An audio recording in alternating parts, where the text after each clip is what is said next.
Good morning, everyone. So this is going to be our second class on lymphoma, this being the approach to small B-cell lymphoma. So a brief overview of how the talk is going to be. The initial one slide would be on the basic approach to a small B-cell B lymphoma, where I'll be discussing the history, the radiological findings, the pattern-based approach. Then a slide on a B-cell development. Then we'll start seeing the slides, starting with the reactive lymph node, how a normal lymph node would look like, and going on to the different subtypes of small cell lymphoma, where I'll be discussing the four major subtypes. That is the follicular lymphoma, the mantle cell lymphoma, the CLL, SLL, and the marginal zone lymphoma. So this is going to be a case-based approach with very little of theory. The aim of this class is to make the students understand how to diagnose lymphoma, small B-cell lymphoma, when they get a slide. So starting with the first slide, the basic approach to any B-cell lymphoma, or in case any lymphoma, we have two ways. Either you can start seeing the slide and formulate your differential and then go back to the history and radiology to have an unbiased opinion of what you see in the slide. Or you can see the history, the radiology, formulate something in your mind and then see the slide. Either way is good. But the important part is that you need to, whatever you see, and before you diagnose anything on the slide, you need to correlate with the history. You need to correlate with the radiology, the PET uptake, the CBC peripheral smear findings, and then only give out the diagnosis. So in history, what are we supposed to look at? So we need to see how long the lymph nodes have been persisting for the patient, whether it is a long-standing, which may suggest as indolent lymphoma, or a very short history of 1 to 2 weeks, which may be an aggressive, seen in aggressive lymphomas. The radiology, is there any B symptoms in history? Yeah, and the nodes, whether they are generalized lymph node, whether there's hepatosplenomegaly. So radiology, we need to see the PET scan uptake. In any lymphoma, we take the PET scan for the staging purpose. In PET, we have different information. We can see whether the lymph node is significant, that is generalized. Yeah, we can see how big the lymph node is, the size of the lymph node. We can see the SUV uptake of the lymph node. Yeah, if the uptake is very low, it suggests a low-grade lymphoma. If it's a very high uptake of 35, 25, that suggests that a high-grade lymphoma. So even if you get a lymph node biopsy, you're seeing a low-grade lymphoma, when the PET shows a very high uptake somewhere else, in another lymph node, it may implicate that the patient has some high-grade transformation in that node, and which you have to mention in your report, and suggesting that there might be a possible high-grade transformation in a lymph node, but this lymph node is a low-grade lymphoma. So always you need to correlate with the radiology with the history. Then, of course, you have to see your CBC and if possible, the peripheral smear, because many of the small cell lymphomas can involve the bone marrow, and you can see the atypical lymphoid cells in smear. And in case of SLL, you will have the involvement of the lymphoid cells in the peripheral blood. Then the diagnosis becomes the chronic lymphocytic leukemia. Yeah, so you need to see your peripheral smear, you need to see the blood counts. Yeah, and coming on to, after having all this history, the radiology, the information on the CBC, we go to the histomorphology. Yeah, so either you can see the histomorphology first and go back to all these details, or see the details and go and see your slide. Okay, so in histomorphology, what are we going to look at? We need to see how the nodal architecture is, whether it is effaced, yeah, and what is the pattern of involvement. That is, pattern can be different types of pattern. We can have a diffuse pattern, or we can have follicular pattern, or we can have follicular with diffuse areas, or interfollicular expansion. Yeah, so these based on different patterns we have I've seen in different types of lymphoma. CLL can have diffuse pattern as well as diffuse with follicular pattern. Follicular lymphoma usually predominantly are seen in follicular patterns, and interfollicular expansion is seen in marginal zone lymphoma, mantle, CLL. And once a pattern, after you have identified the pattern, then you have to see what are the lymphoid cells, what's the size of the lymphoid cells making up the lymph node, whether they are completely of small lymphoid cells or mixed small and large cells. Yeah, mantle cell lymphoma, for that instance, is predominantly composed of small lymphoid cells. You don't get to see large cells. Whereas you get a mixed small and large cells in CLL with proliferation centers, follicular lymphoma of higher grade, and marginal zone lymphoma. Okay, this is the basic approach of a small B-cell lymphoma. So we need to look at the history, radiology, the CBC finding, and then see the slides. So before going on and showing you a normal lymph node, we will see how the B cells develop. So we in a normal lymph node, what are the type of B cells that you see? So in a B cell development, this is a brief diagram of W taken from WHO, where it shows depicts a B cell development. So B cells are formed in the bone marrow as precursor B cells or B blast. Yeah, from the bone marrow, they enter into the lymph node, initially into the interfollicular areas as naive B cells. Yeah, then from there they can enter the mantle cell and form the and remain in the mantle zone, and or they can enter into the germinal center initially, where they form the naive B cells are converted into centroblast, and from there they become the centrocyte, and from there they go out into the perifollicular. This is via the germinal center. The centroblast and centrocyte are seen in the germinal center, and from there they go outside into the perifollicular area, where they become plasma cells or marginal zone cells. Okay, so these are the types of lymphoid cells, B lymphoid cells, that you see in a lymph node. We get to see naive B cells, we get to see mantle cells, which have its own immunophenotype, centroblast, centrocytes, plasma cells, and marginal zone B cells. And different lymphomas are formed from different areas. Yeah, we will be seeing that in coming slides. So we will go on to seeing the slides. So first is going to be, I would like to show you how a normal reactive lymph node looks like. Because before knowing, diagnosing anything abnormal, you should know what a normal, what is to expect in a normal lymph node. So we'll see the case of a normal lymph node, sorry.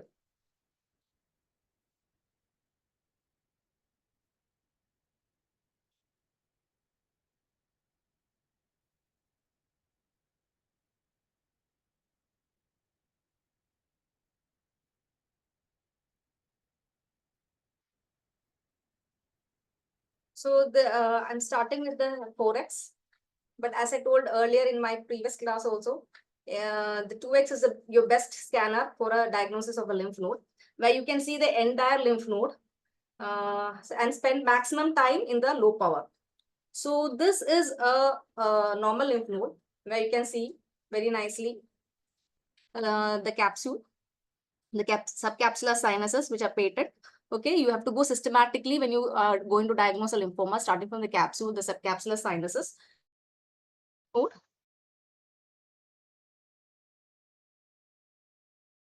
So I'll just scroll through the slide.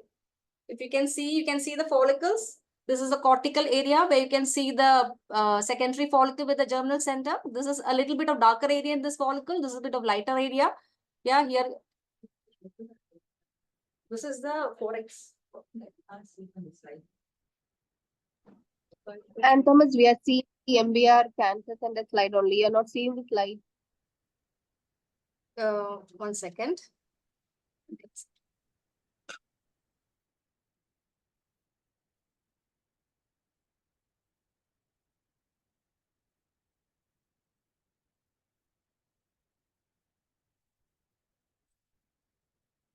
Is it visible now? Is my screen visible now? Yes. Okay. So I will showing you the normal lymph node. Okay, in between the follicles, so the follicles are composed of B cells. The follicles have the germinal center, the surrounding the germinal center, we have the mantle zone, and surrounding that, we'll have the marginal zone. So all of them are composed of B cells. And in between the follicles, this, for example, let me show you once again. The area in between the follicle is the perifollicular area or the paracortex, where you get, which is rich in T cells. And then comes the medullary area. So we'll go into hyper now. So if you remember the B cell development diagram, so within the germinal center, what are we expecting? We are expecting to find the centroblast, the centrocytes, the immunoblast. Yeah. So the pale area is composed of predominantly of centrocyte, and the dark area is composed of centroblast and immunoblast. Okay, so let me show you. Okay, immunoblast will have a single prominent nucleoli, whereas centroblast will have multiple nucleoli in the periphery, and the smaller cells are the centrocytes. And you will have macrophages within the follicles. Yeah. So a normal germinal center will have centroblasts, centrocytes, and macrophages. So one of the differential of a normal lymph node, reactive lymph node, is a follicular lymphoma. And what are the features that will be seen in a follicular lymphoma? The mantle zone will not be very prominent. It will be very compressed. And a grade 3, especially grade 3, higher grade lymphomas will mimic a reactive lymph node, where you have a larger cells within the follicles. I'll show you IHC. This is another node of a reactive lymph node.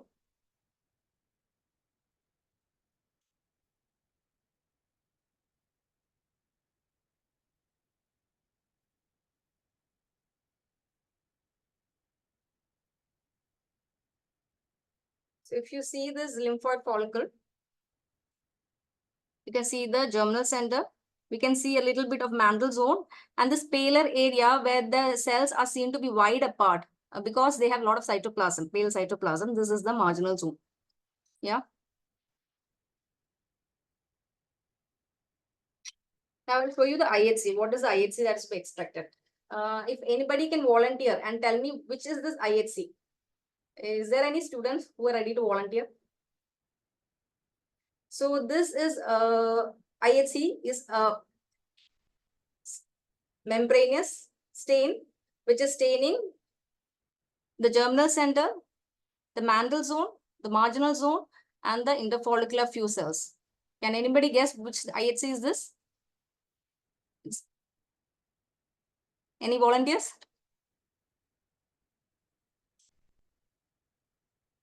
Have some answers. So it is staining all the lymphoid follicles predominantly. The germinal center, the mantle, the marginal, and the interfollicular areas.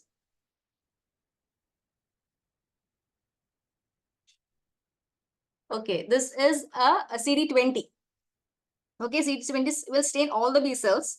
And the B cells, where do you expect the B cells to be? They are seen in germinal center, mantle, marginal, and few in the interfollicular area. Now I'll show you another IHC. Any takers for this? We'll see. So this is again a membranous stain, but it is sparing the follicles. In fact, staining few cells within the follicles. Yeah, you can see few cells within the follicles, but predominantly in the interfollicular area and the paracortex. Again, membranous stain. Any takers for this?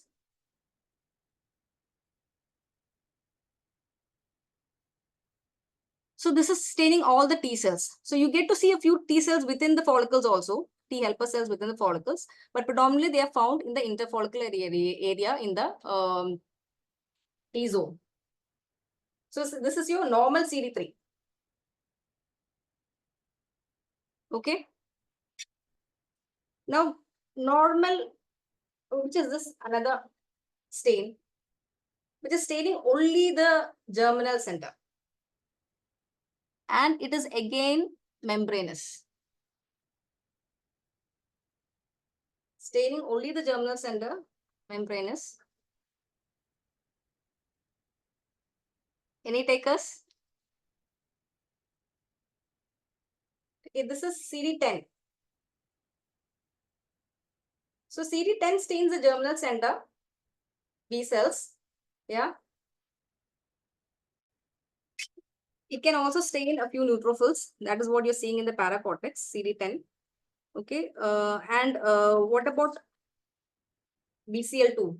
If CD10 is staining the germinal center, BCL2 will spare the germinal center to stain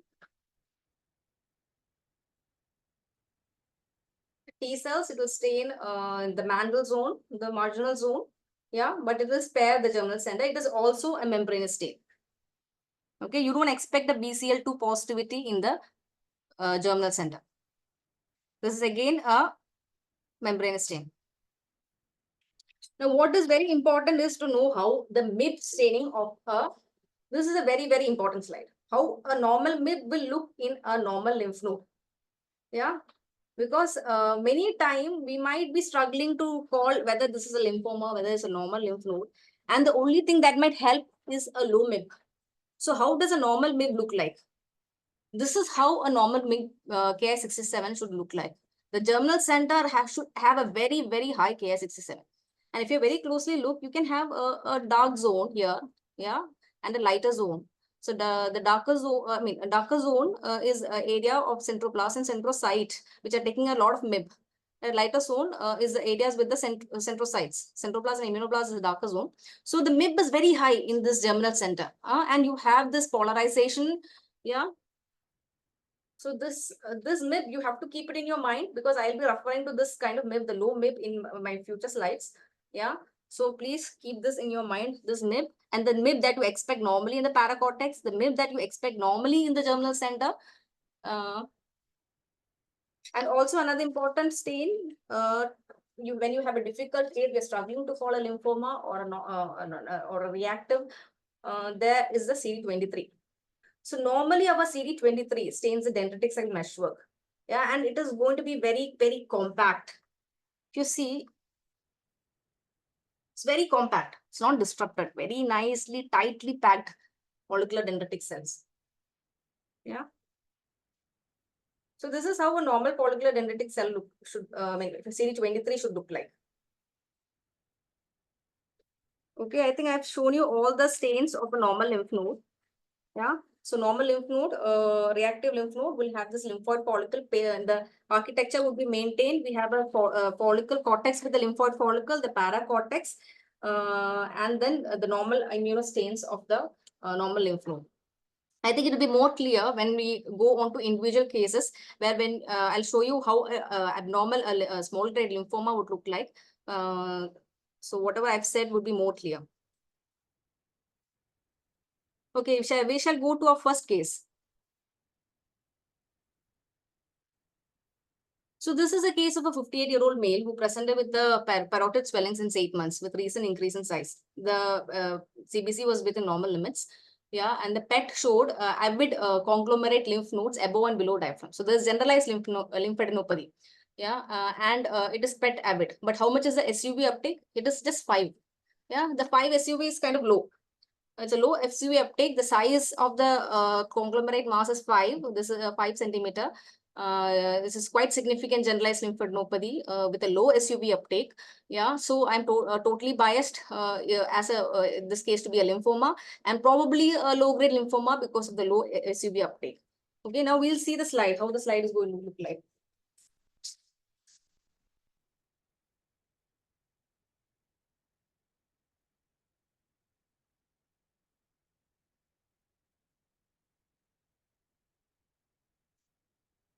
So this was the lymph node that I had received. So please keep in mind how our normal lymph node was looking like.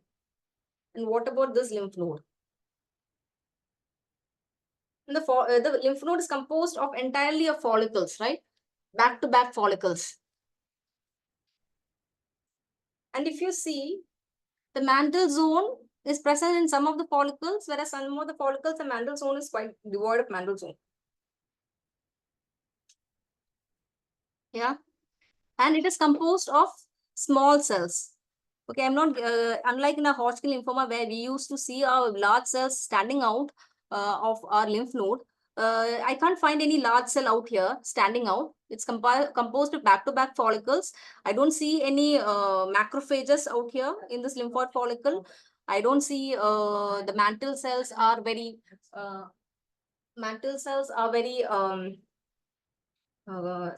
compressed. Yeah, there is no germinal center. I don't see any germinal center. It is all composed of small lymphoid cells. There is no germinal center. There is no macrophages. The mantle cell is mantle zone is compressed. Back-to-back follicles. Okay, now I'll come into the hyper view. So I'll just scroll through the slide, so you will get a feel of the slide.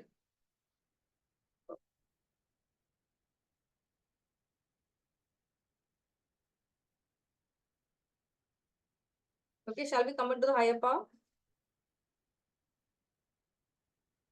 Now these lymphoid cells are composed of very, very small cells, very, very tiny cells. Yeah.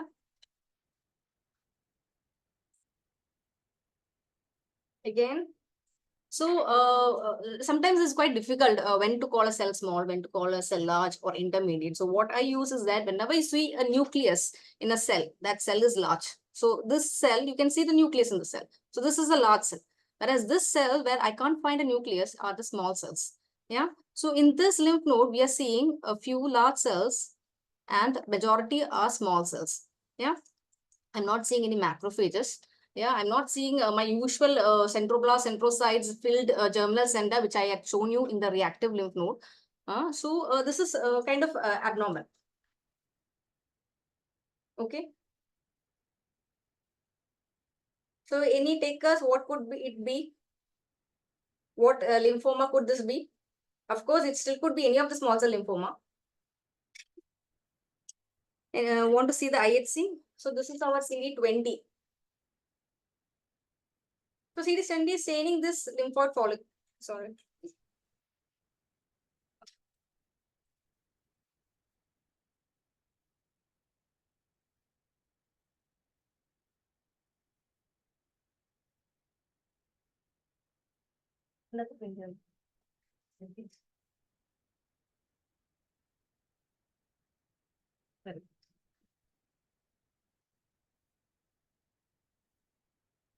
Okay, I will show. I can't find the CD20. I'm sorry. I'll show you the CD10.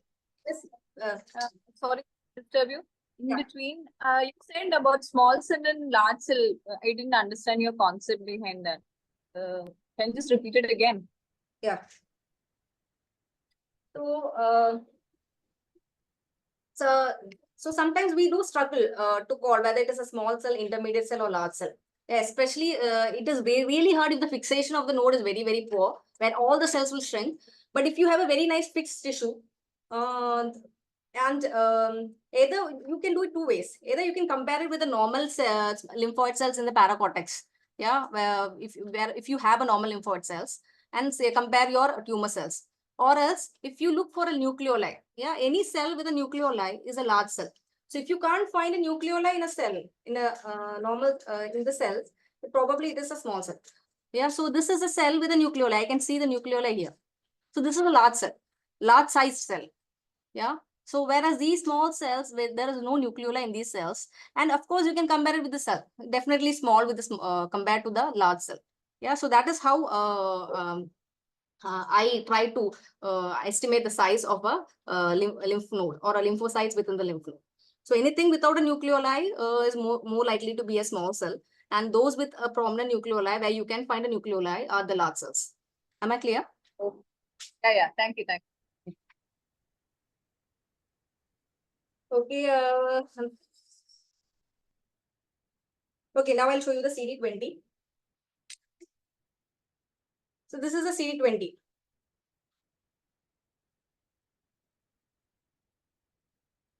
Okay, the CD20 is staining the follicles that I've showed you. It is seen a little bit in the interfollicular area.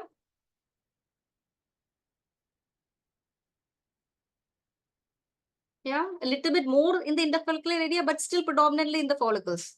Yeah, I can't formulate anything till now seeing the CD20. Okay. But definitely, if you look at this paracortex, sorry.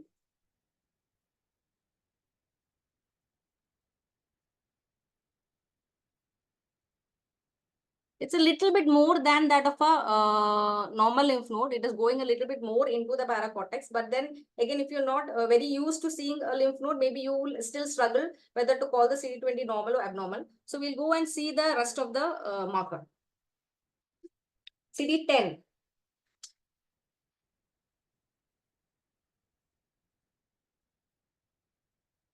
This is how the CD10 looks like. Again, it is staining the normal pattern of germinal center, staining only the germinal center. But then if you look very carefully, in a first look, you feel that, oh, it's only taking up the germinal center of the lymph node. But if you look carefully, is it spilling over into the paracortex?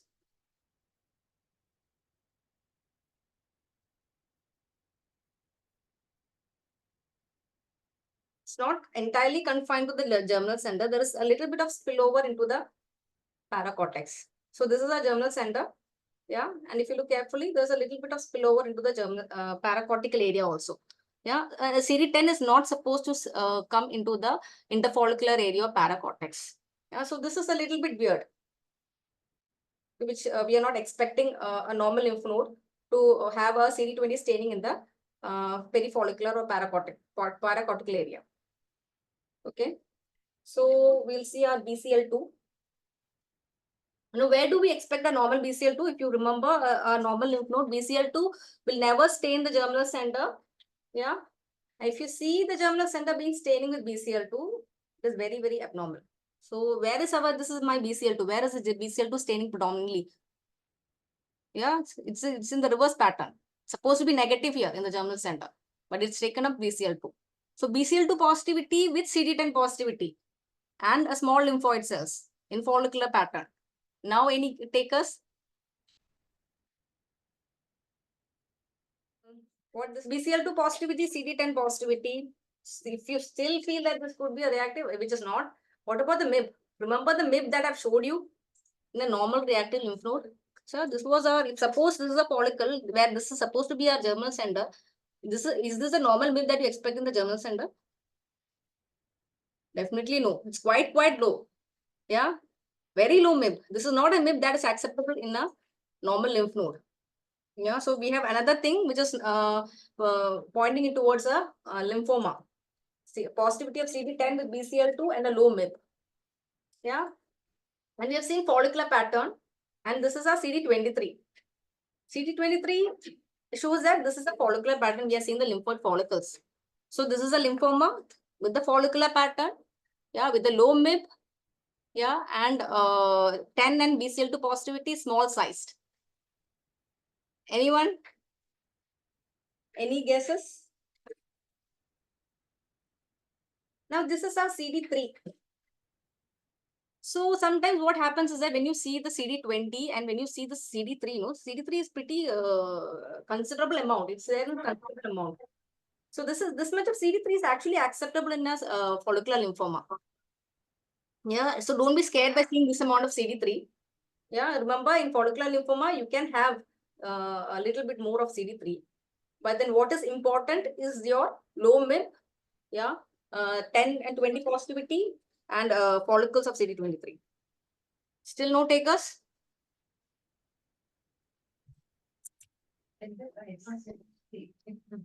So this is a follicular lymphoma. Okay, and how are we going to grade this lymphoma? Yeah, we grading of follicular lymphoma is based on the number of centrocytes, centroblasts that you see. Yeah, and what matters is whether it is 3B or not. So if it is a 3B lymphoma, you need to see more than 15 centroblasts. Yeah, so in our case, how much was the centroblast? But it was definitely not more than 3B, because we were saying hardly any centroblast in our lymph node. So this was if you go back to our lymph node, if you're trying to count the centroblast here, so in the hypophyly, it's quite less. Yeah, centroblast with multinucleoli, centroblast. Yeah. So, but then definitely not more than 15. So it is a low grade follicular lymphoma. Whether it is 1 or 2, it doesn't make much of a difference because the management is going to be the same. So you don't have to break your head trying to think whether it is 1 or 2. Yeah. So it is a low grade follicular lymphoma. Now coming on to the next case. So this again was a case of a 58-year-old female who presented with again generalized lymphadenopathy. Here the SUV a little bit more. It was 11.2, but still not very high. But compared to the previous, it is a little bit more, the SUV. The size of the lymph node is 3.2, but then there is generalized lymphadenopathy, supradiaphragmatic, which is favoring lymphoproliferative disease. Yeah, and there is uptake in the marrow, hepatosplenomegaly. The CBC showed cytopenia of hemoglobin, thrombocytopenia, as well as anemia, and WBC count was increased. Now we'll see our second slide.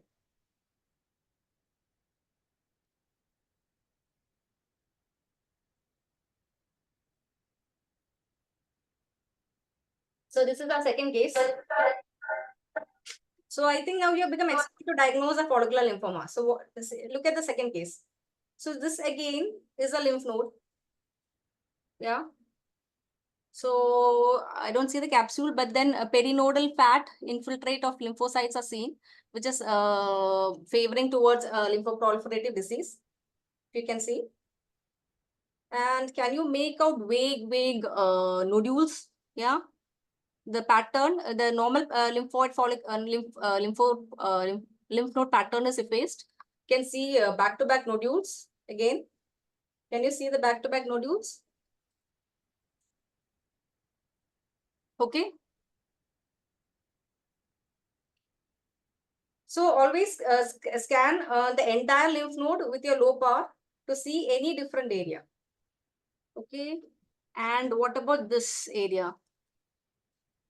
You see something here? The node is not, this section is not that good. But then, if you look, this area is more different from that of the rest of the node. Yeah, which I'll come to. A few of the cells standing out, that is, the standing out, which says that this is a large-sized lymphocytes. Yeah.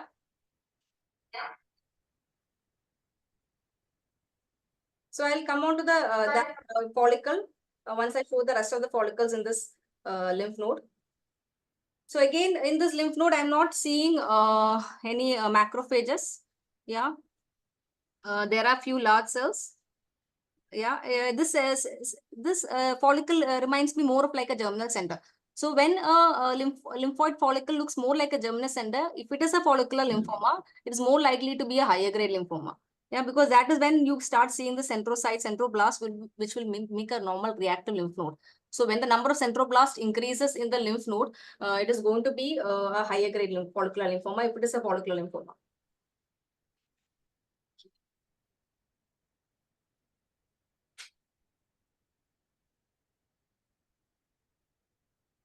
So if you see here, the lot of large size centroblasts are there.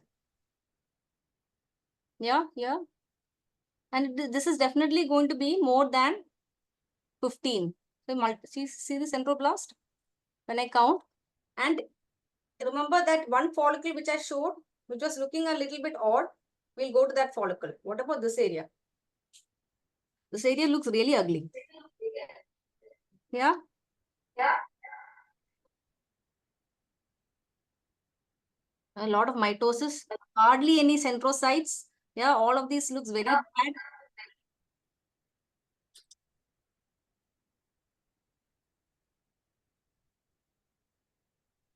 You can see bizarre cells. It could be a very high grade lymphoma, na? Look of a high grade lymphoma.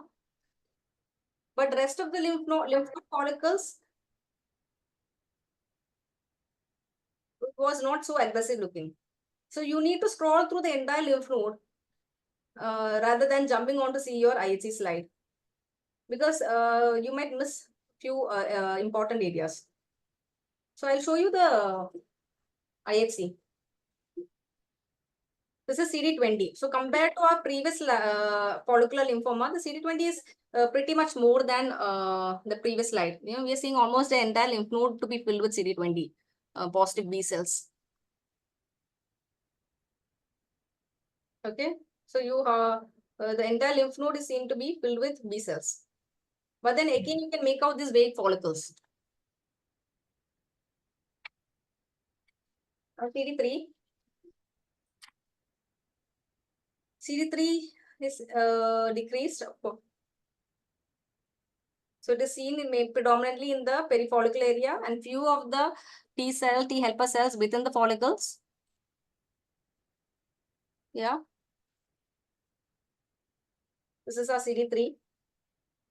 Now coming on to the CD10. Staining the germinal center, look carefully whether it is going into the interfollicular area, because that is not acceptable. Yeah, definitely it is going into the interfollicular area. You can see.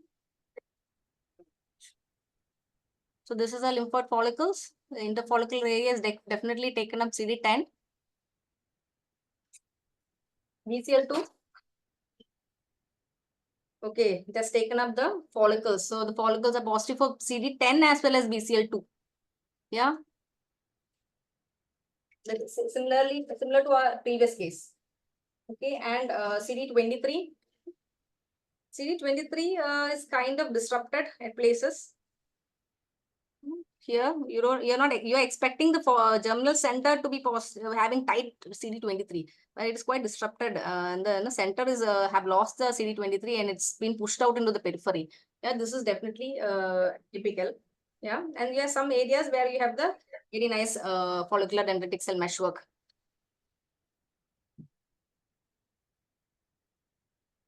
Okay, this is a CD23, but I don't see any diffuse areas.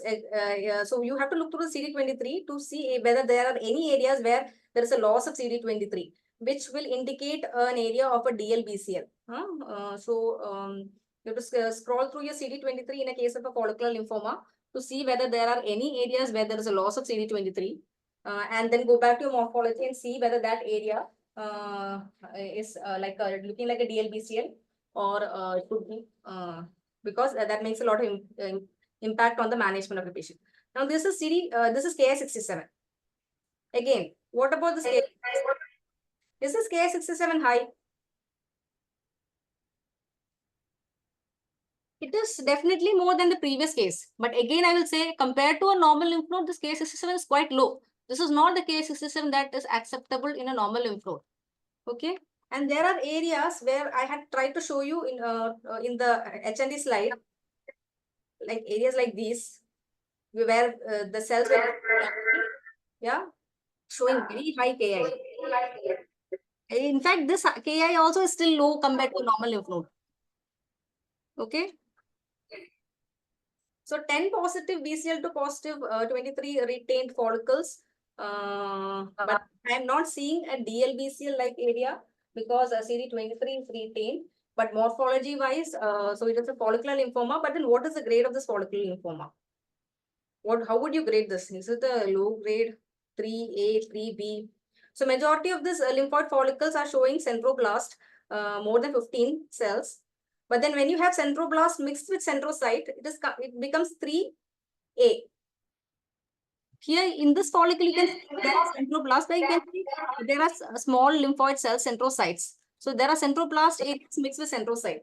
Yeah, but then the area where I was trying to show you, where we are finding these ugly cells, large cells with a very high MIP, you hardly find any centrocytes.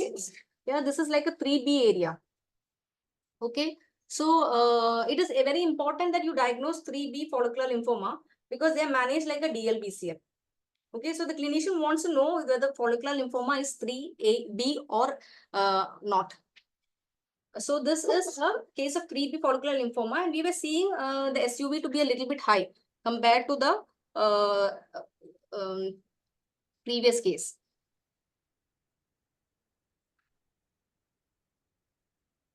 Now coming on to a third case.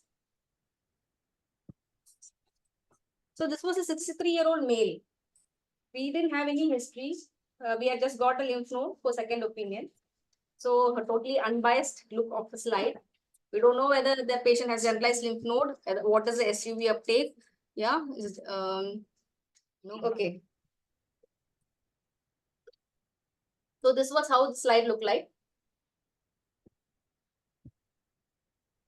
If you see, definitely there is infiltrate of lymphoid cells into the perinodal fat, which is atypical. Yeah. You can see a little bit of normal lymphoid follicle in the periphery. Yeah, I don't know whether it's normal or abnormal, but then definitely there are lymphoid follicles. And then when you scroll through, we can see some areas where there is no follicles at all. Yeah, kind of diffuse and infiltrating into the fat. The lymphoid cells, here as I told, fixation would make the cells look very small. So you should be very careful in interpreting the size of the lymphoid cells where in a poorly fixed tissue. Yeah, so if you have any fixation, the cells here actually because of, I think they are shrunken because of the poor fixation.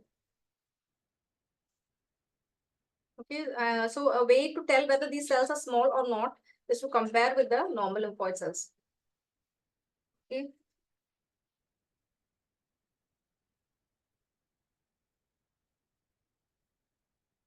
So because this, I don't have a 2x, I can't show you the entire area which I wanted to show you in this small screen. So we'll have to adjust with the current scanner. So again, this is the area with the lymphoid follicles where you can make out the follicles. This is the area where there was no follicle. It was looking so diffuse. Okay. The size appeared to be small, but I am not very confident in telling that because there is some fixation issue with the node. And we will go and see the IHC slide. This was a CD20. Okay. I will show you the area with the, yeah, this was the area where we had seen the lymphoid follicles. Okay. Which is staining up the follicles. And this was the area where there was no follicles present. Totally filled with B cells, CD20 positive B cells. Definitely abnormal. So if you see the CD20, anybody can call this a lymphoma. So when you compare the CD20 and CD3, you hardly find, you see the entire cell is composed of CD20 positive B cells. So this is definitely a lymphoma. And a B cell lymphoma for fact. Now CD3. So this is the CD3 in that follicular area. Here we can see the CD3 staining the interfollicular region. And then coming to the diffuse area, hardly any CD3. Coming on to CD10, the diffuse area is positive for CD10. Please take my word, this is positive for CD10. And coming on to that follicular area, yeah, CD10 is staining the follicles. Still could be the reactive part of the lymph node and partial involvement of the node. Okay, so we'll have to see the CD20, BCL2. And what is the pattern of BCL2 within this follicles? Shall we see the BCL2? So this is the BCL2. Now what do you see in this follicles? Is it acceptable for BCL2 to stain the CD10 positive cells? The follicles which we thought were going to be the normal lymph, part of the lymph node. These follicles are staining for CD10 as well as BCL2. Yeah, so this is a part of the follicular lymphoma. And here, this diffuse area is staining up, taking up BCL2. Now we'll see how the MIB comes out in this diffuse area as well as in this areas with the follicles.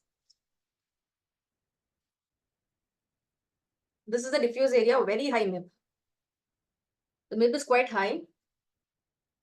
And coming to this follicular area, see, this was the area with the follicles. You can see, make out these follicles. Here, you can make out the follicles. Yeah, this is not the MIB that you expect in a reactive lymph node. So very low MIB, 10 positivity, BCL2 positivity. This is a part of the follicular lymphoma. But then this area has very high MIB. Yeah, no follicles, which we can confirm by dendritic cell mesh work marker CD23. See, this is staining the CD23. The follicles are taking up CD23. What about the diffuse area? Hardly any CD23. I don't see any CD23. So what is the diagnosis here going to be? There is a DLBCL arising in the background of a follicular lymphoma. Now you need to quantify how much of the area is DLBCL, how much of the area is follicular lymphoma. So a DLBCL arising in the background of follicular lymphoma and a grade 3B follicular lymphoma are treated the same, similar to a DLBCL. So that is what actually makes a difference in the management. Okay, so when you just by giving a diagnosis of follicular lymphoma won't suffice. We need to say what is the grade of follicular lymphoma, 3B or not, and we need to see whether there are any high grade transformation area like a DLBCL area.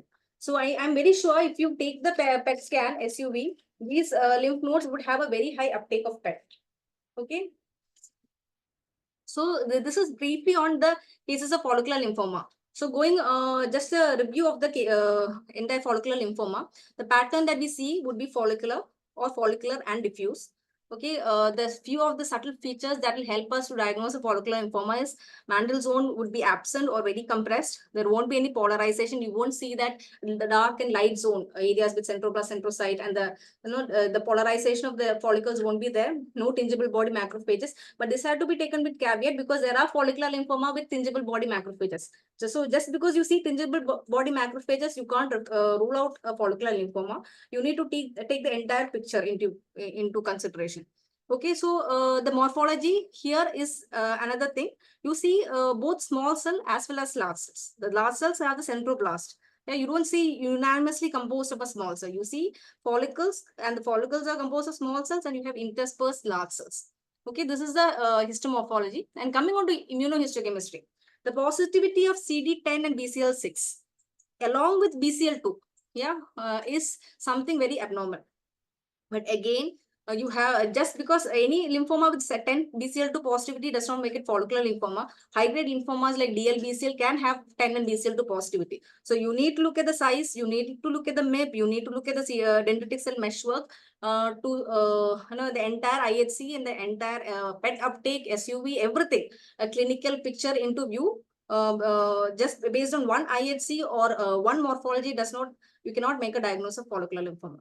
Okay, and another feature in immunohistochemistry which is very important is that presence of CD10 outside the germinal center. You know, sometimes in higher grade follicular lymphomas like 3B and 3A, they can be negative for CD10 as well as BCL2, especially BCL2, because normal the BCL2 clone that we use in all our laboratory across is the standard clone is BCL2 124.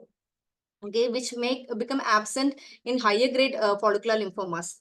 So alternative clone like EP36 clone, but it's quite expensive to afford it in most of the lab, may stain in such cases where there BCL2 negativity. So BCL2 and CD10 positivity was the thing that I was talking about all the time. But their follicular lymphoma higher grade can have a can be negative for CD10, negative for BCL2, yeah. But then that is the time when you need to see the where you're struggling to call what kind of lymphoma it is. Then you have to look carefully whether there is CD10 outside the germinal center. How is the MIB? The MIB is quite low. How is the dendritic cell meshwork looking like? So I think I'm not confusing you too much with too much of information. Okay, so for the resident level, I think that you need to know what is the classic picture of follicular lymphoma. And then coming on to the grading, you need to know what is the grade of the lymphoma, you need to tell. But that also, you need to know what is your institution protocol. Because sometimes in some institute, even 3A is treated like a DLBCL. Yeah, so you need to be very careful when you call anything 3A. If your institute is following the protocol where their 3As are treated like DLBCL. So if the 3B is treated like a DLBCL, rest of the lymphomas are treated like normal follicular lymphoma, then so accordingly you need to know what is your institutional protocol. And even in low-grade follicular lymphoma, the WHO says that if the Ki index is quite high, more than 30%, it could be clinically aggressive and act like a grade 3 follicular lymphoma. So briefly on the current WHO, because there is a lot of discrepancy between grading of follicular lymphoma. What I feel like grade 1, another person might feel as grade 2. And we do bang our head between 3A and 3B. Yeah, so what the WHO says that now grading is optional. You don't have to take too much time. Just say whether it is a 3B or non-3B. So 3B follicular lymphomas are now called as follicular large B-cell lymphoma.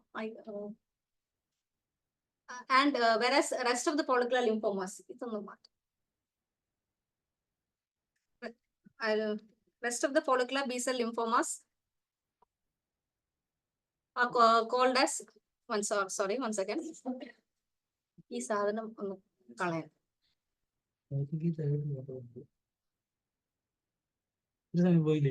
ഇല്ല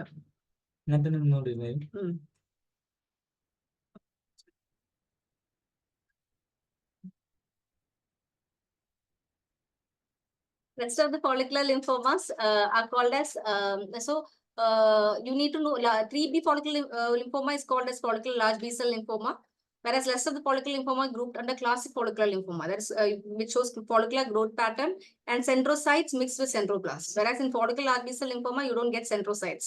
Yeah, you just get purely large cells. and they're categorized as 3B. Then there is another classification, follicular lymphoma with uncommon features, where includes the follicular lymphoma with a blastoid morphology, which has and follicular lymphoma with large centrocytes, and FL with the predominant diffuse pattern. The pattern is diffuse, but they are composed of the small centrocyte-like cells. Yeah, these follicular lymphomas seem to lack 14-18 translocation, and instead seem to have other gene alterations. So this is a brief update on the follicular lymphoma. Now, what is the time actually? It is 10. I think we can go till 10:30. Is it okay? One more for follicular lymphoma. Yes. Yeah, You can. but I don't think we would be able to complete the entire small B-cell lymphoma. No, don't worry, don't worry. We can finish as much as possible. Okay. Coming on to the next case. So this is a case of a 74-year-old male who presents with generalized lymphadenopathy of 3 weeks, no history of fever, no B symptoms. Okay, the CBC again showed mild anemia, but rest of the WBC and platelet was okay. So it is an elderly male, 74 male with generalized lymphadenopathy. The duration is just 3 weeks. Note, very small duration. Yeah, and what about the PET uptake? 21. SUV is very high.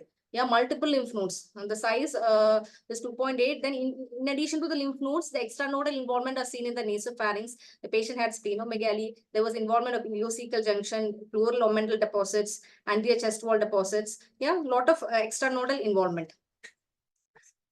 So this is the slide of that lymph node. Again, here you see the lymph node architecture is effaced. Yeah, it's come. And we are seeing areas with back-to-back nodules. You can see these nodules, back-to-back nodules. Yeah. Here, back-to-back nodules. Yeah, is it a follicular lymphoma? And what are we seeing here in addition to that? So this was the lymph node of that patient. Yeah, we are seeing the lymph node infiltrating into the perinodal fat, which is atypical. Yeah. So, and again, the entire architecture is effaced. Now here hardly we see any nodules. It's kind of a diffuse appearance, and but vague nodules, very vague nodules. If you can dim your light and lower your condenser, you might be able to appreciate these vague nodules. Yeah. But predominantly a diffuse pattern with vague nodules. And what are these areas? What are these cells? Some pink areas. You can see these pink areas. What are these cells? Any takers? What are these pink cells? So these are pink histiocytes. You're seeing clusters of pink histiocytes here. What about the cell size? The cell size is intermediate sized. You just have to take my word for it. A little bit more. I think when you get used to seeing the lymph node, you will get more comfortable with assessing the size of the lymph node. But not large size, because I don't see any lymphoid, any nucleoli within any of these lymphocytes. Yeah, but then definitely more than a small size lymphocyte. Yeah, this is intermediate size lymphoid cells. Okay, but then I'm seeing this pale pink area, pink histiocytes. Okay, shall we just look how the tumor is behaving, how aggressive it could be? It looks like pretty aggressive. Why I'm saying that this is aggressive? Because I'm seeing a lot of mitosis. Can you make out the...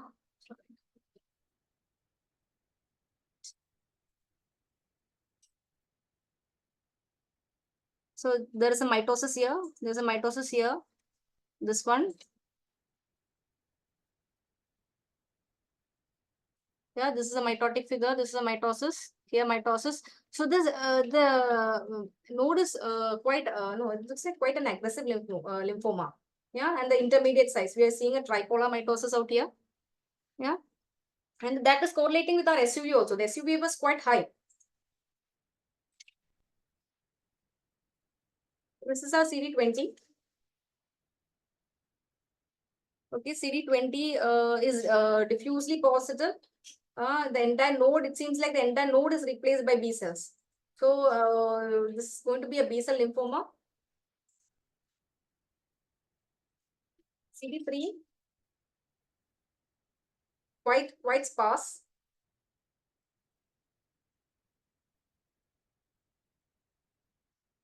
Okay, CD10. CD10 is negative. Hardly any normal lymphoid follicle. Entire node is negative for CD10. Yeah, it's all negative. Coming on to CD5. Okay, CD5 is positive. So CD5 is supposed to stay in T cells. Yeah, but we have seen that the entire CD20 positive B cells have taken up CD5. Okay, now CD23. CD23 stains few residual follicular dendritic cell meshwork. Maybe that was the vague nodular area that we were seeing in the H&E section.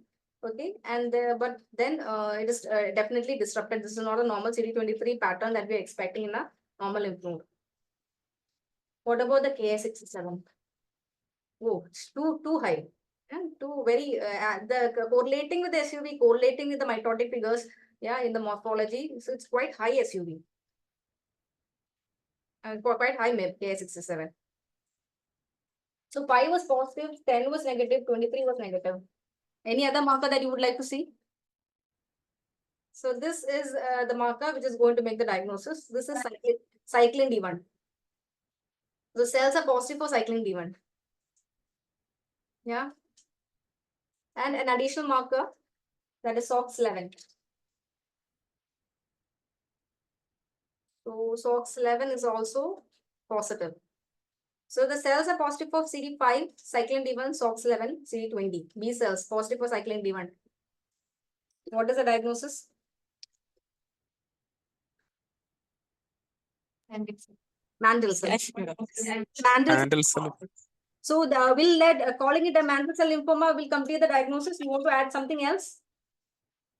Why was the MIP so high? The cell was intermediate size.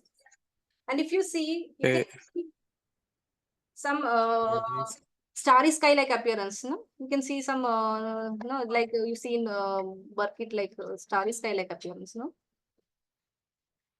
So, and you are seeing the pink histiocytes. So this pink histiocytes is actually characteristics of mantle cell lymphoma. No, you see these pink histiocytes and the sclerosed vessels. Yeah. And especially, in, anything to add other than mantle cell lymphoma? This is a blastoid variant of mantle cell lymphoma, which is having very high aggressive course. Yeah, you have, that is why the MIP was high. The size was intermediate sized. So, and the SUV was high. Yeah.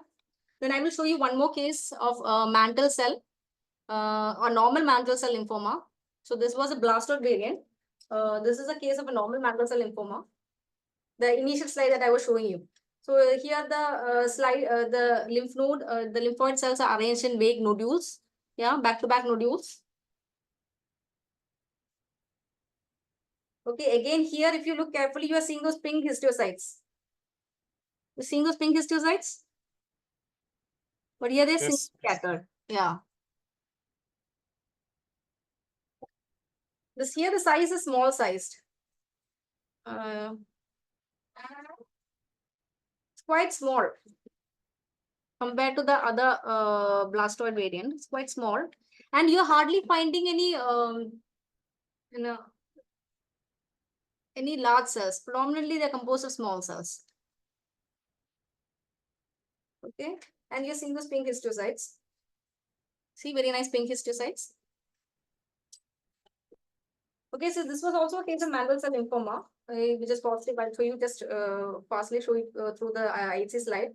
This is CD20. It was positive throughout the node, just like the other case. Hardly any CD3. Most of the lymph node is filled with B cells. This was the CD3. Yeah, quite less. This was our CD5. No, entire B cells are positive for CD5. Yeah, CD10, which is negative. Just the residual lymphoid follicle here is staining that CD10. Yeah, you can see the residual lymphoid follicle taking up the CD10. But majority of the lymph node is negative for CD10. CD23. This CD23 shows the distorted dendritic cell meshwork. No, this is not a normal dendritic cell meshwork pattern that we are supposed to see.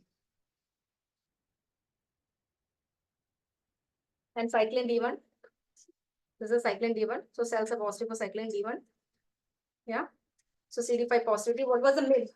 So this is the MIB compared to the other. So you are seeing this lymphoid follicles, with very high MIB that I was talking about, and this is our lymphoma cells, which is showing a low MIB. But compared to the blastoid variant, the MIB is quite low, right? So this is a normal mantle cell lymphoma.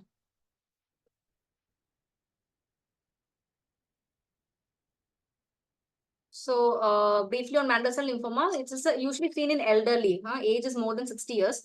Localization can be seen. Lymph node is the most common site. It can be seen in it involves the spleen, bone marrow, peripheral blood. Extranodal sites can be involved by GIT, lung. Okay. Usually, when the extranodal involvement is seen in the presence of extensive lymphadenopathy. So in our case, also we were seeing the involvement of nasopharynx and other external ileocecal junction, extranodal sites. So whenever you have extensive lymphadenopathy, mantle cell lymphoma can involve the extranodal sites. Histomorphology, the pattern can be diffuse, vague nodular, or mantle zone pattern. The cells are monomorphic, small to medium sized cells. Yeah, irregular nuclear contour. You don't see this large cells scattered in between. You don't see the centroblast, immunoblast, or paraimmunoblast with prominent nucleoli. Usually, it is monotonous small lymphoid cells with inconspicuous nucleoli. And as I told and showed you, you can see scattered epithelial pink histiocytes in between. Yeah, vessels may be hyalinized. So what is important here is to make sure that it is not the aggressive variant of mantle cell lymphoma, which is the blastoid and pleomorphic mantle cell lymphoma, which has a very high Ki67, and the mitosis is usually very high, more than 20 to 30 per 10 high per field. Yeah. And whereas the usually mantle cell lymphoma is supposed to be poor prognostic lymphoma compared to other small B cell lymphoma. So the clinician will always like to know whether it is mantle cell or any other small B cell lymphoma. Because mantle cells is supposed to be more aggressive. But there are some mantle cell lymphoma which can have good prognosis, like the in situ mantle cell lymphoma, which is just involving the mantle cells, the leukemic no-nodal mantle cell lymphoma. All these are found to have a very low Ki67. And sometimes the low grade mantle cell lymphoma, you can also use P53 AFC, where it will be less than 50% of the cells would be stained. Okay, so coming on to the next case. This is a case of a 63-year-old male who was incidentally detected to have cervical lymphadenopathy. There was no B symptoms, no hepatosplenomegaly. This was a CBC was kind of showed a little bit of leukocytosis. Yeah, the PET showed again generalized lymphadenopathy above and below diaphragm. Here the SUV was low, 6.4. The size was 3.2 centimeter. Yeah. Then there was mild hypermetabolism in the right palatine tonsil, which was suspicious for lymphomatous involvement. The outside biopsy we got the outside biopsy for review, and it was diagnosed as non-Hodgkin lymphoma. Now, what is the subtype of non-Hodgkin lymphoma? We'll see. So 63-year-old male, generalized lymphadenopathy, low SUV uptake. And there was some involvement of the palatine tonsil on PET, suspicious involvement. So this is the lymph node.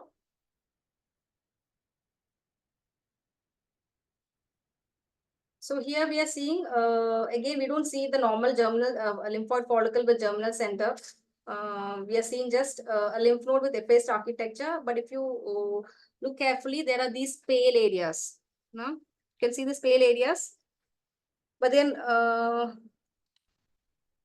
but otherwise, the architecture is quite diffuse, monotonous. So to see the pale areas more carefully, you just have to decrease your light over your condenser. And then it will be more visible.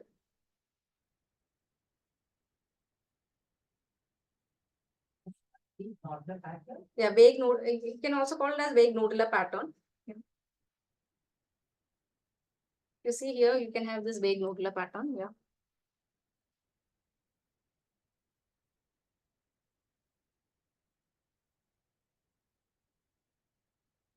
So coming on to this pale area.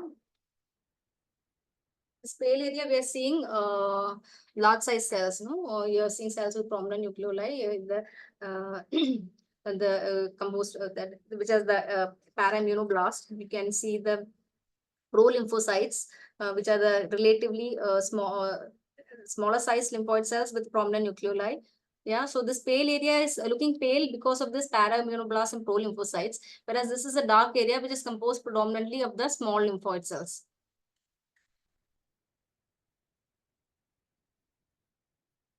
So this is a dark area where we are not seeing any large cells with a prominent nucleoli. Everything is small. The nucleoli is not visible in any of those small lymphoid cells. Whereas the pale area, we are seeing these large cells. So I hope you can make out these large cells, yeah, compared to the small lymphoid cells. So we shall see the IHC. So this is the CD20. Positive for CD20. CD3 virtually negative. So the CD20, CD3 makes the diagnosis of a B-cell lymphoma.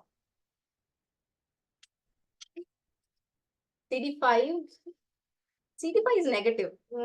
Usually in CLL, SLLs, you have CD5 positivity, but rarely it can be negative also. So you always have to compare your CD5 with that of CD3. Because CD5 will take up the T cells also. What we have to look for is whether the CD5 is taking up the B cells. So if this is my CD3, you see the pattern where the CD3 is just compressed CD3 in between. Yeah, and my CD5 pattern is similar to that of the CD3. So always before interpreting CD5, you should compare it with the CD3. So the CD5 also is negative for me. They are staining up the similar pattern that of the CD3.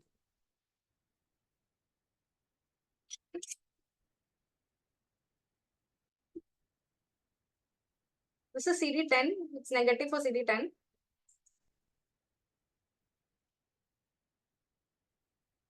Yeah. And this is CD23. Diffusely positive for CD23. What about the MIB? So it's a B-cell lymphoma, positive for CD23 with a low MIB. The low MIB says that it is a low-grade B-cell lymphoma. And if you see, the MIB is high in areas, in focal areas. These are areas of proliferation center. Yeah. Which correspond to those immunoblasts and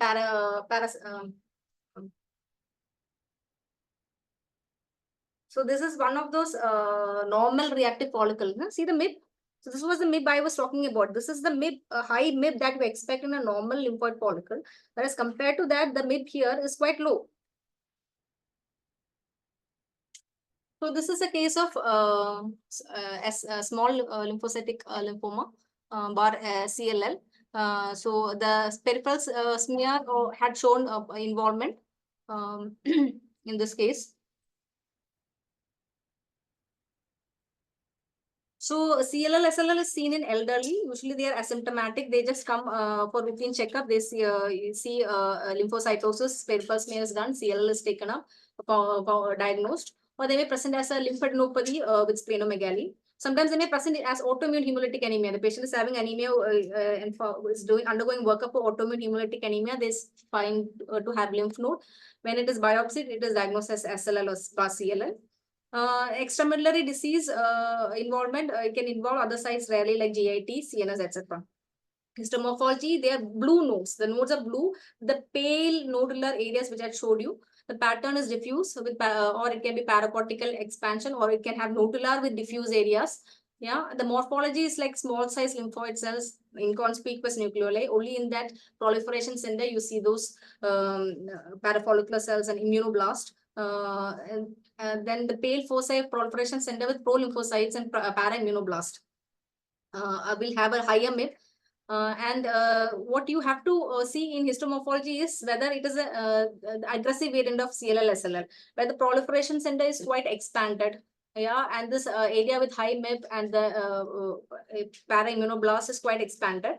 And you have to look for any Richter transformation. That is a transformation of CLL into a high-grade lymphoma like a DLBCL or Hodgkin. Okay, so that is why you need to scan your entire lymph node. Just making a diagnosis, don't jump. You CU, SUV, see for any other nodes with high uptake. It might be a case of a restored transformation, yeah, and correlated clinically. And peripheral smear, you see atypical lymphoid cells with smudge cells. In peripheral smear, you need to count the pro-lymphocytes. Yeah, if it is more than 15, it is known as pro-lymphocytic transformation. Now, the update in WHO is that the term B pro-lymphocytic leukemia is no longer used. So earlier we used to say that more than 55% pro-lymphocyte, BPLL. But then now anything more than 15% of pro-lymphocytes you see in peripheral smear, you call it as pro-lymphocytic transformation, and the term BPLL is obsolete. Whereas ICC, that is still retains a diagnosis of BPLL. Okay, now there are three entities like SLL, which is this same CLLs. When these atypical lymphoid cells, it's involving only the lymph node, and the circulating CLL cells are less than 5,000. We call it as an SLL. CLL, when the circulating lymphoid cells are more than 5,000, and monoclonal B lymphocytosis when the CLL-like cells, that is cells with this CLL phenotype, 23 positive, 5 positive cells are less than 5,000. And it's not involving a lymph node. There is no organomegaly or extramedullary disease. And now coming on to the last case. This is a 59-year-old male who presented with weakness, numbness of left body. Yeah, and a PET showed a lesion in the frontoparietal region. The SUV was low again, 3.5. Size was 3 into 4 centimeters. So it's a CNS lesion. And the patient also had a right paraspinal lesion in the right paraspinal region. So this is the lymph node.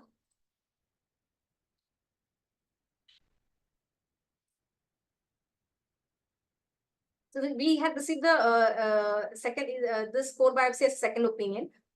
Yeah, so this is a core biopsy which is showing lymphoid cells. Yeah.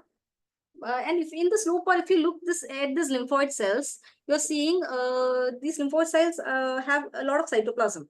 And you can see this halo around these lymphoid cells. Yeah, majority of the lymphoid cells. So cells, whenever you see in low power these cells with halo, or it indicates that it could be a T cell, or it could be, if it is a B cell, could be a marginal cell.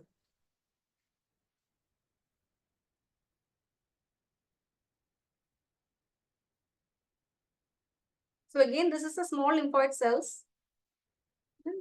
This was the halo that I was talking about. Yeah, this indicates that it has a lot of cytoplasm. Sometimes it is pale pink cytoplasm can be made out. So this is and it looks very indolent. You can see some large cells in between. Yeah, it is looking very indolent, no high MIP. Yeah, very bland and benign lymphoid cells with a lot of cytoplasm. Okay, shall we see the IHC? This is the CD20. So entire lymphoid cells are positive for CD20. So a diagnosis of B cell lymphoma. Yeah, morphology wise, it looks like very low and bland cells. Now I need to see my 5, 10, 23 to know what is the type of B cell lymphoma. This was the CD3.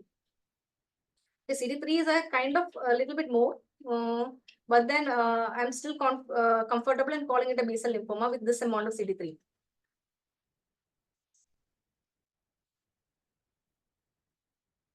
So this is CD5. So now I've told you that you need to compare your CD5 with your CD3. Yeah. So always interpret your CD5 with your CD3. So compare, if you look, this was our CD3. Yeah. And this is our CD5. So it is comparable to the T cells. So if I go into a higher power, I can show you. So this was the area where we had seen our cells. B cells. These are negative for CD5. So these cells are negative for CD5. CD10.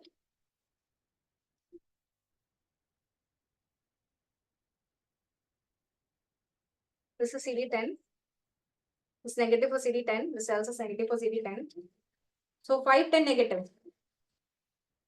And this is my MIB. The MIB is quite low. Yeah. I think all of you agree the MIB is low. So it's a low-grade B cell lymphoma, which is negative for 5 and 10. So the best possible diagnosis that we can give it is a marginal zone lymphoma.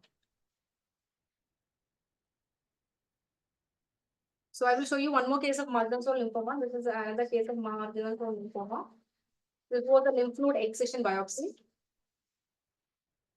See, this was the what I was talking about. See the cells, no, they hardly touch each other. A lot of cytoplasm. Yeah. So this could be a T cell or this could be a marginal zone B cells.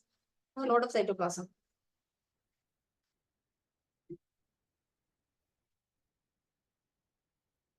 Okay, very indolent looking, no high MIB, small sized cells. So this was another case of marginal zone lymphoma, nodal marginal zone lymphoma. And you have scattered large cells. In marginal zone lymphoma, you get the large cells as well as small size cells. I will show you the 20.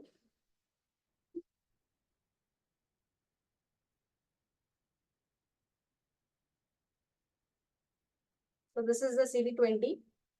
The entire node is positive for CD20. Yeah. This was my CD3. Hardly any CD3. This is my CD5. The CD5 is comparable to the CD3. Yeah. You see the CD3. So this is my CD5 and this is my CD3. So and if you look at high path, the majority of the cells, I'll show you in high path. The B cells which are positive for CD20 are negative for CD3. Now CD10. Cells are negative for CD10. Yeah, this is a non-specific staining, some dot-like staining, non-specific, which can be taken as negative. CD23. Okay, there is no CD23 dendritic cell meshwork. Entire lymph node architecture is paste.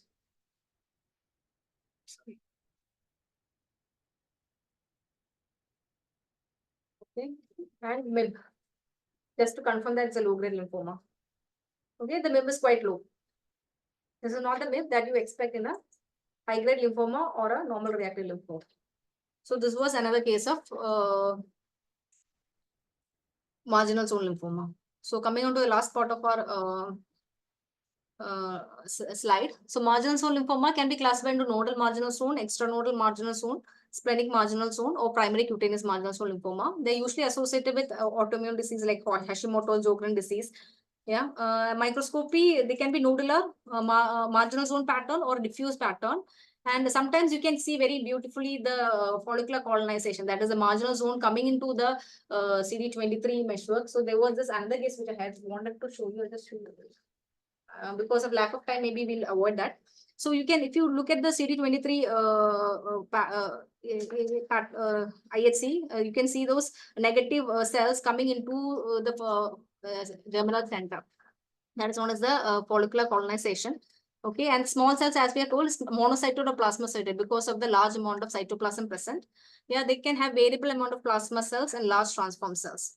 The immunohistochemistry actually is non-specific. You don't get any of the IHC markers. They're just B cells with a low MIB, negative for 5 and 10. Yeah, and then the CD21 will show the expanded FDC meshwork and the colonized follicles. Sometimes it is written in the book, but I could never see one case where the plasma cells, marginal zone lymphoma usually has this plasma cells, and this said to have show a light chain restriction. So if you get that, and when you're struggling for a what type of lymphoma this is, if you can demonstrate the plasma cells with light chain restriction, that may help in making the diagnosis of a marginal zone lymphoma. So to conclude our class, how should we go about for a diagnosis of a small B cell lymphoma? Yeah, first thing is on morphology, make up your mind whether it is a reactive lymph node or a non-neoplastic lymph node, whether the architecture is spaced. You are seeing those follicles with germinal center. We are seeing the paracortex more likely reactive. If it is vague nodules or diffuse areas, more likely neoplastic. Perinodal infiltration of atypical lymphocytes into the fat is likely to be neoplastic. Yeah, we need to look at the pattern. What is the pattern? Whether it's follicular, diffuse with follicular, or just an interfollicular expansion. To see, you have to look at what type of cells are these lymph nodes made up of. Are they made of small size cells predominantly, as in mantle cell, or you see a mixed small and large cells? Yeah, if they are in follicular pattern with mixed large and small cells, it could be follicular lymphoma. And then finally, coming on to the immunohistochemistry, where we do the basic panel for a small B cell lymphoma is a 25, 10, 23, BCL2, CD3, and Ki67. Yeah, all these small cell B cell lymphomas will have a very low Ki67. And based on the 5, 10, and 23, we subclassify it into what is the subcategory, whether it's a follicular, mantle, marginal, or SLN. So that was briefly on approach to small B cell lymphoma. So I'm sorry that I went quite fast in the last part of the slide because of lack of time. But I hope all of you could make out something. Okay, we can understand, Dr. Thank you very much for